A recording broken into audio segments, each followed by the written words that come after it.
Иршак. Включване на Веселин Минев. Томаш Иршак. Брилянтно подаване. Веселин Минев. Центриране успоредно на гол линията и Ботев повежда с 1-0 най-после.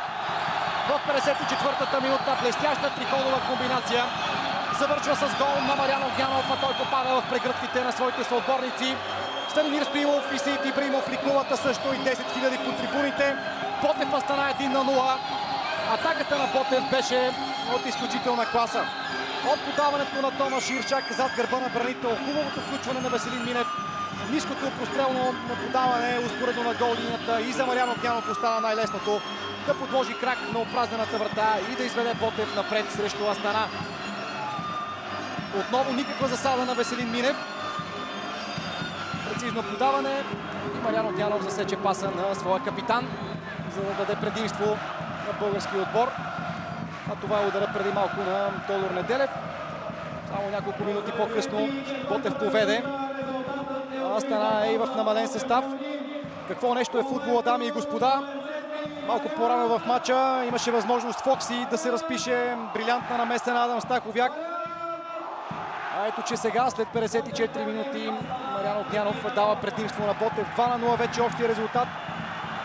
Сега вече състава на Станимир Стоилов трябва да се поуспокои, да търси нови попадения за удоволствие на зрителите по трибуните. А и на вас, уважаеми зрители, посочва бялата точка главния съдия.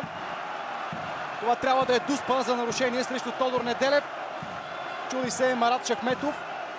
Вместо да се чуди, трябва да се радва, че не получава втори жълт картон, защото и той има официално предупреждение. Разочароване сърбина Нена Терич. Да видим дали имаше Дуспа. Да, несъмнено. Тодор Неделев много хитро отигра положението, потърси контакта. Друг е въпросът, че и Марат Шахметов посегна. Хвана се на финта на Тодор Неделев, повали го в наказателното поле и правилно главния съдия Павле Радованович отсъжда най-тежкото наказание в футбола. Дуспа. Минутата е 56-та. За топката застава Вандер. Вандер може да реши всичко в този матч. Срещу него Нена Терич. Минути на напрежение. Съсредоточава се Вандер. Добра засилка. След това малко бразилска самба за публиката и точен завършващ удар.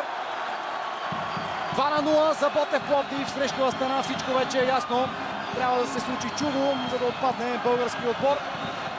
Ботев Пловдив има солиден аванс от 2 гола на стадион Лазур и общо 3 от двата матча между тези два съперника. Закъснели указания на Мирослав Беранек.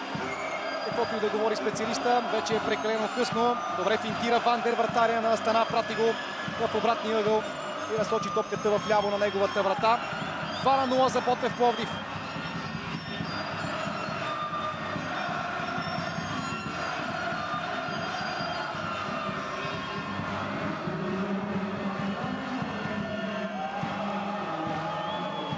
Най-после поводи за радост в днешния тежък за българския футбол ден. Може би емоциите са прекалено силни, но попаднахме в такава ситуация в последните години, че да се радваме, когато отстраняваме отбори от калибъра на Астана.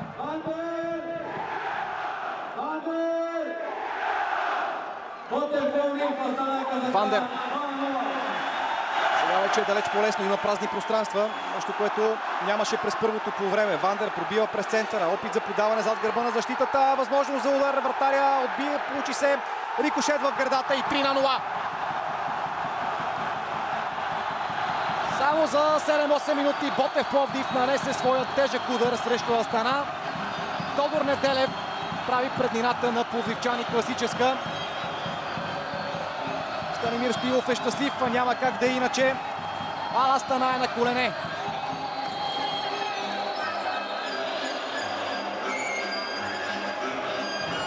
Отново подаването към Анисе. Той веднага отправи удар, рикошет в крака на Нена Терич.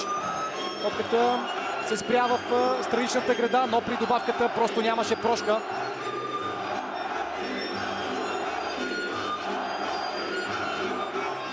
Тодор Неделев дебнеше и гола е на лице.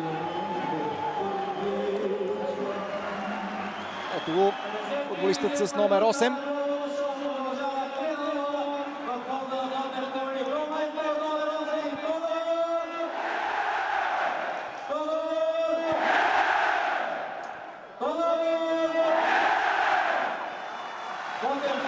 Чудесно настроение по трибуните. Ботев Пловдив Астана 3-0.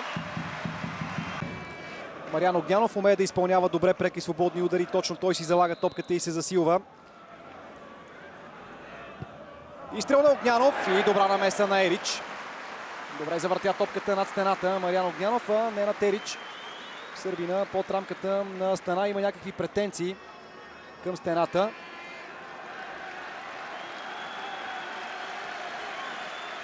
Беше покрила ъгъла си и не на Терич.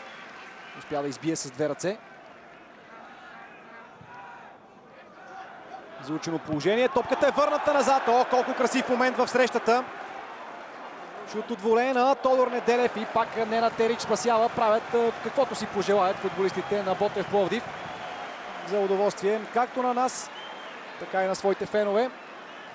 Отново Ерич показва класа. Боксира тази топка и докато гледахме повторение, Ботев стига до четвърти гол. В 70-та минута 4-0 за състава на Станимир Стоилов.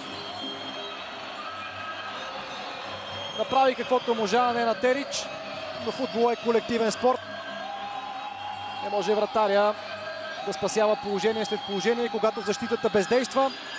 Бобан Гранчаров вдига победоносно ръце и той записва името си сред голмайсторите в този двубой.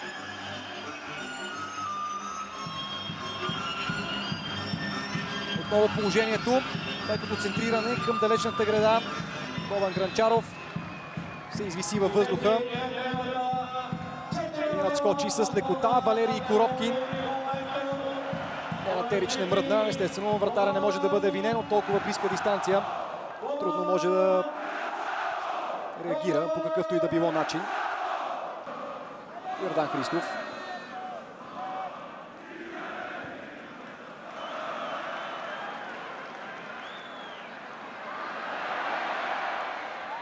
Поредица от финтове. Топката е върната назад.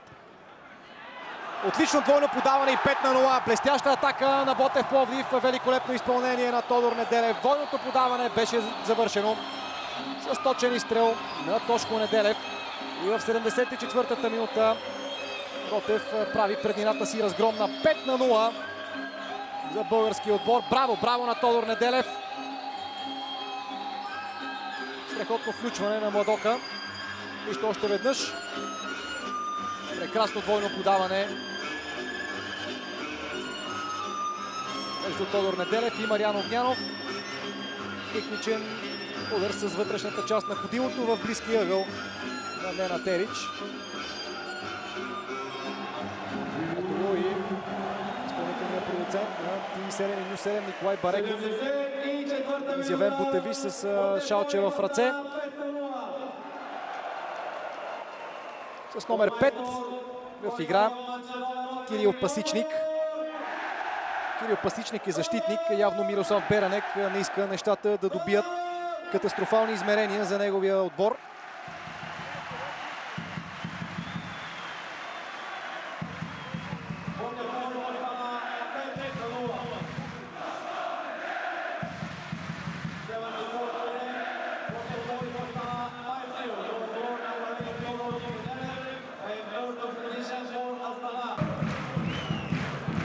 Спрокил. Огнянов. Иршак. Добре, с едно докосване към включилия се Йордан Христов, който и веднага извади топката в наказателното поле. Отново я иска. Продължава нападението на Ботев. Отлична игра. Върната топка ниско по тревата. Това подаване не мина. Малко Нена Терич да извади за 6-ти път топката от своята мрежа. А Тодор Неделев се забавлява. Самостоятелни рейдове между няколко футболисти. Не е проблем за Тодор Неделев да елиминира двама или трима противници.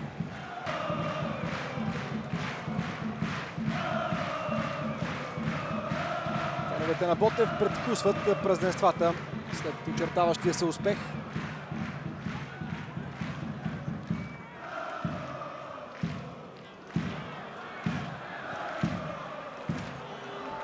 Победа, която ще изпрати Ботев в следващия етап на надпреварата, чийто съперник ще е Жилински Мостър от Босна и Херцеговина. Междувремен удар на Костадин Дяков, право в обсега на Нена Терич. Добре разтегли играта Мариан Огнянов. Това вярно ще бъде и последната атака на Ботев Пловдив. О, какъв удар! Топката рикошира в напречната града. Нена Терич със сигурност се моли този мач да свърши колкото се може по-скоро. Какви ли не чудеса от храброст направи вратаря от рамката, но и той не можа да предотврати разгрома, който фиксира тима на Астана.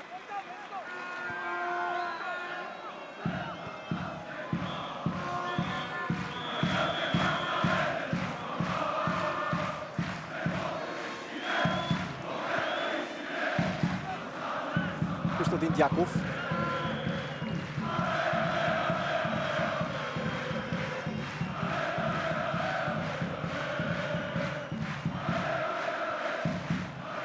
Отново и отново този бомбен удар, разтресал напречния стълб.